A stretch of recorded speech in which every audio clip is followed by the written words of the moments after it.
Gordon takes a tumble.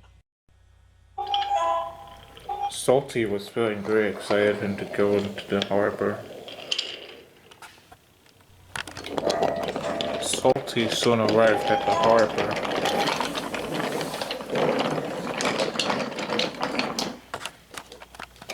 As soon as Salty got to work, he enjoyed himself at the harbor.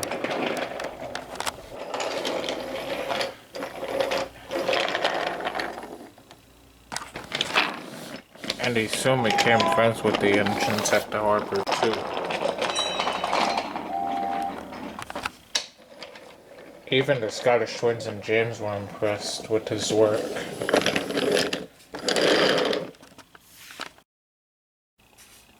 That wee diesel, Salty isn't he's such a bad diesel, the twins would often say.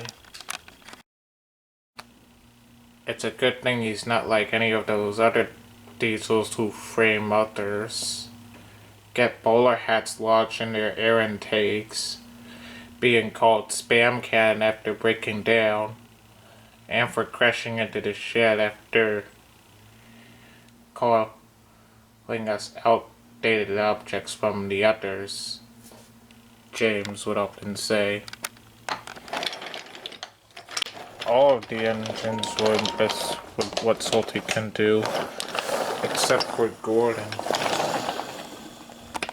Sometimes, whenever Gordon would take a rest at the harbor after pulling the express, Salty would roar up to him. "Watch out," Gordon wished. "You'll get my paint all sooty." Pulling freight cars is a silly job," Salty teased, "but then you'll never know." "Exactly," Gordon said. "Express engines don't pull freight cars. It wouldn't be dignified." Dingy-fried? Percy puzzled. "What is that?"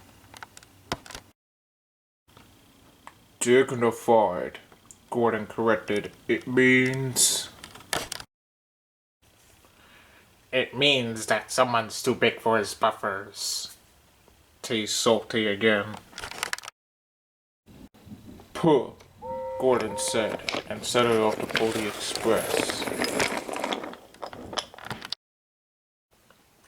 Percy just laughed.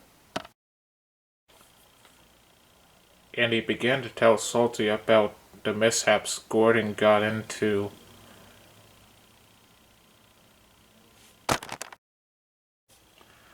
"Arr," said Salty. "What a silly scallywag he is." "I know," said Percy.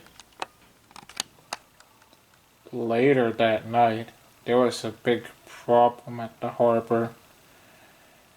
It was packed with loading freight cars, which caused confusion and delay. Sir Topham Hatt then came to see the engines at the sheds. He spoke to Donald, Douglas, and Bear. "I need you three to go to the harbor at once," he said. "Right away, sir," said the Scottish twins. "Yes, sir. We'll do just that," Bear said.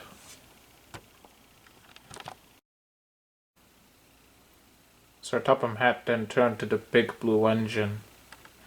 "As for you, Gordon, I need an engine to take the heavy freight cars so that they won't be in the way tonight."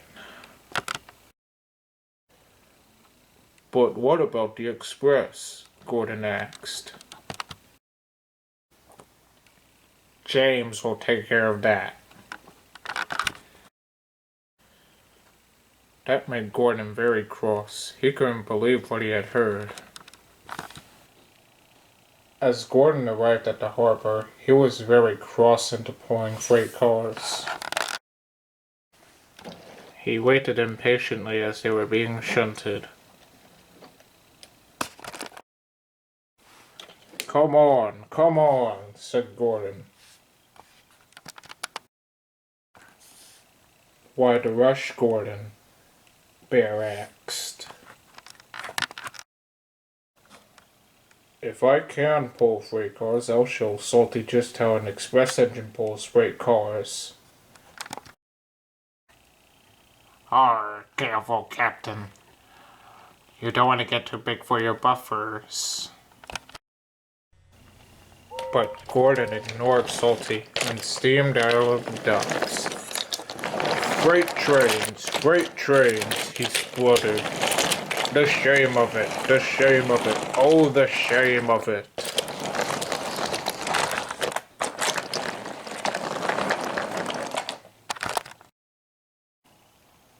As Donald saw Gordon leave, he spoke to Salty. Didn't fash about Gordon. He never liked spoiling freight cars. Aye. Pulling freight cars, which he doesn't like, can often get to him, Douglas said. The next day, Gordon was out on the main line with his heavy load.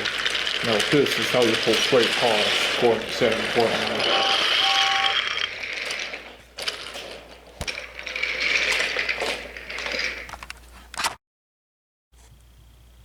The signalman didn't realize that he accidentally set the switches to the branch line. Gordon then rattled through the junction and noticed he was switched on the wrong line. That's strange, I'm on the branch line, he said. Oh no, cried the signalman. Express trains aren't supposed to go that way.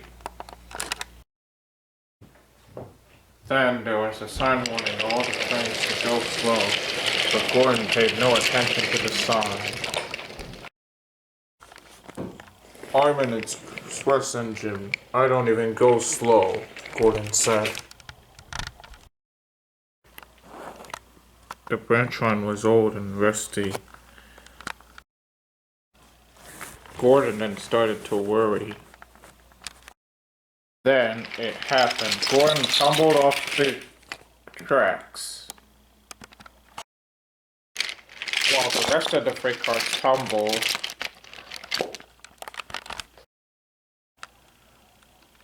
The conductor jumped as he saw the caboose tumbling over. Help! Gordon cried.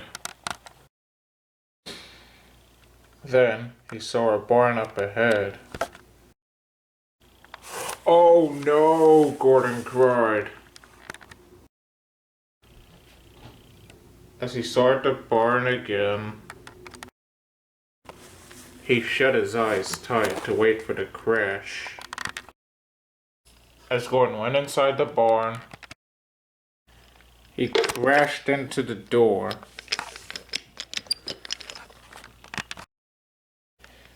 And stopped as he went on the field. The driver and fireman jumped clear and weren't entirely hurt. But Gordon, on the other hand, felt very undignified. Oh dear, what will Sir Topham Hatt say? He thought to himself. He found out soon enough, just as Donald arrived with the breakdown train along with Sir Topham Hatt, along with the tow truck named Butch, who also came to help clean up the mess. As soon as Sir Topham Hatt climbed down the hill, he spoke to Gordon severely. Well, Gordon, you wanted to show Salty a thing or two? Then you have certainly done that. You showed him how silly and careless it is to ignore go slow signs. Sorry, sir, Gordon said. Then the signalman walked up. Sir, it might be my fault. You see, I was paying attention to Gordon passing by and left the switches set to the branch line by mistake. As the Topham Hatt walked up to him, the signalman promised not to slack off again. "Thank you for telling me," Sir Topham Hatt said. As soon as the signalman went away, Sir Topham Hatt spoke to Gordon again. "Well, you're off the hook this time, Gordon, but make sure not to ignore or go slow signs again." "Yes, sir," Gordon sighed. "And while you're being sent to the works, Douglas will take care of your freight cars." "Yes, sir," Gordon said. Soon Gordon was prepared and got back to work.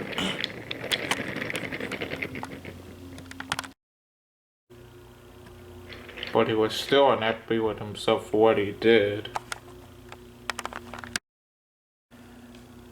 "Don't worry, Gordon," Thomas said.